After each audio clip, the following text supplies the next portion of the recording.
Seguimos então aqui nesse assunto, né? Nesses 8 casos aí que sendo investigados, né, pelo Ministério da Agricultura. O Brasil livre também, outro assunto, livre da febre aftosa sem vacinação. Esse reconhecimento, né, do status internacional foi da ONSA, a Organização Mundial da Saúde Animal. E quem vai conversar com a gente sobre esses assuntos, essa vitória aí da pecuária brasileira, sobre gripe aviária e também falar sobre o mercado do boi gordo, né, nesse último dia útil do mês de maio, é o analista das safras e mercado, Fernando Iglesias. Muito boa tarde, Fernando. Boa tarde, Simone. Boa tarde a todos. Tem muito assunto interessante para abordar aqui hoje, né? Realmente comemorar essa vitória do status livre da aftosa sem vacinação aqui para o Brasil, uma conquista de muito trabalho, muita dedicação. Então, realmente é algo para a gente comentar aqui. Pois é, depois de muitos anos, né, o Fernando, esse reconhecimento chegou porque o Brasil já tinha se declarado livre, né, da doença no ano passado, mas teve todo esse trâmite legal aí, agora sim, esse reconhecimento internacional. O que significa, Fernando, comercialmente, né, para o comércio aqui, Brasil e parceiros? O que significa?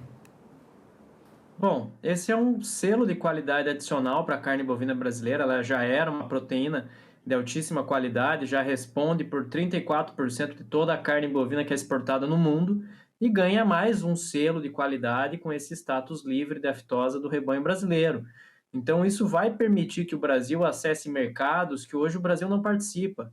A exemplo aí do Japão, da Coreia do Sul, oferece uma perspectiva muito saudável e muito positiva para as exportações brasileiras, para agregar, né, para diversificar nos nossos principais importadores, que hoje nós temos uma dependência grande em relação à China. Então, buscar novos caminhos, buscar novos mercados é muito interessante aqui para o Brasil.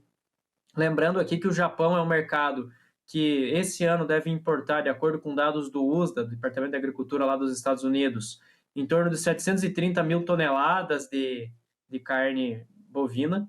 E da mesma maneira que nós temos ali uma perspectiva da Coreia do Sul, que é outro mercado muito exigente, que pode comprar aí em torno de mais de 500 mil de toneladas nessa temporada de 2025. O Brasil ainda não tem essas habilitações, né?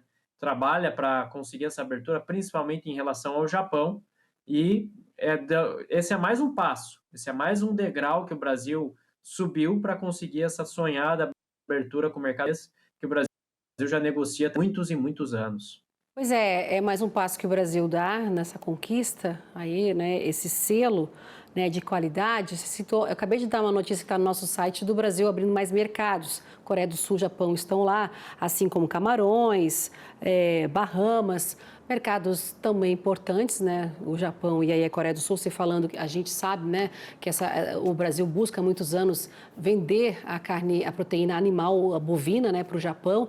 E com isso agora a gente tem mais esse degrau, né, que o Brasil subiu aí para tentar abrir esse mercado que é tão exigente, que é o mercado japonês para carne bovina, porque Japão e Coreia eles já compram outras proteínas do Brasil, não é? O Fernando, a gente está falando de suínos aí, material genético, e a carne bovina para o Japão ainda a gente está esperando ansioso por isso, né? Exatamente. No caso da carne de frango e da carne suína, por exemplo, na carne de frango, o Japão está sempre entre os três principais compradores de carne de frango aqui do Brasil. Historicamente, é um parceiro comercial muito importante para a avicultura. E nós já estamos avançando nas tratativas comerciais em relação ao Japão há muitos meses, né? Nós temos que lembrar que naquela viagem de março que a missão brasileira fez lá para o Japão, nós voltamos na bagagem com aquela regionalização dos embargos da carne de frango.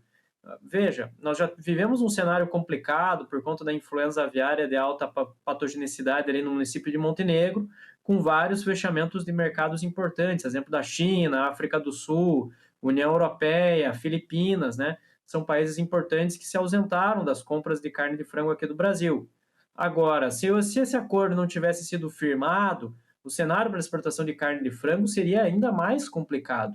Para a carne suína, o Japão tem crescido em participação mês após mês, e esse status livre da aftosa sem vacinação vai permitir, possibilita que o Brasil exporte ainda mais carne suína para o mercado japonês. No momento, as principais remessas de carne suína que o Brasil faz, elas são para o mercado japonês, elas são realizadas por Santa Catarina. Agora, novos estados ali, exemplo do Paraná e do Rio Grande do Sul, também podem se credenciar e podem acabar escoando volumes maiores com destino ao Japão.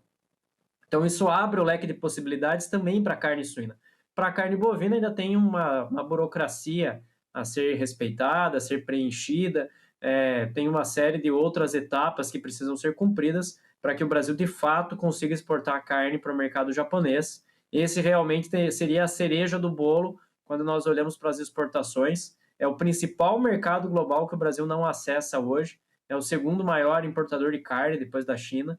Então, traria um potencial muito bom realmente para o Brasil trabalhar dentro do mercado global.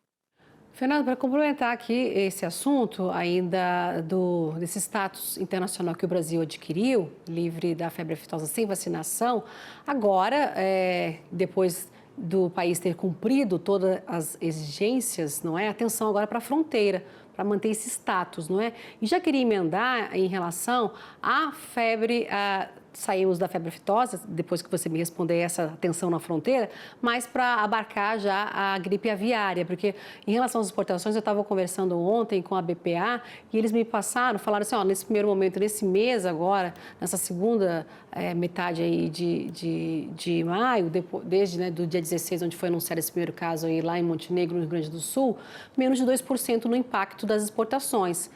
Mas essa conta pode aumentar aí, sinal vermelho, para esse mês que está chegando agora, junho?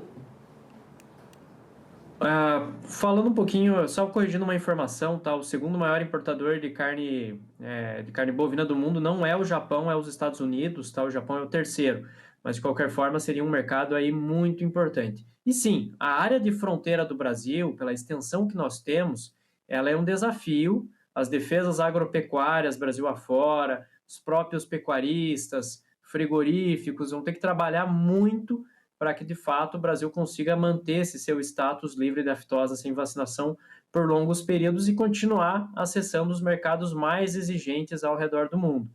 Tá? Em relação aos números de exportação de carne de frango, o impacto maior provavelmente vai vir ali nos relatórios do SECEX e do Comex Stat, que serão divulgados em junho. Tá? Nós temos que sempre lembrar aqui, quando nós olhamos os dados que são divulgados semanalmente ali pelo governo, é a operação financeira completa. Então, isso demora um pouquinho para ser registrado no sistema. Então, os números ali de exportação, eles vão ficar um pouco mais deprimidos entre os meses de junho e julho. Nós vamos ver uma piora das exportações brasileiras. Lembrando aqui o seguinte, a indústria brasileira está mantendo o produto em câmaras frias, em containers frigoríficos, está aguardando que o fluxo de comércio seja restabelecido. Tá? De acordo com o protocolo firmado com os nossos principais parceiros comerciais, depois da desinfecção da granja que aconteceu na semana passada, correm 28 dias. Então, já correu 8 dias desse prazo, nós temos mais 20 dias aí para considerar nessa conta, e aí sim o Brasil conseguiria, né, voltar à sua normalidade, conseguiria restabelecer o seu fluxo normal de comércio.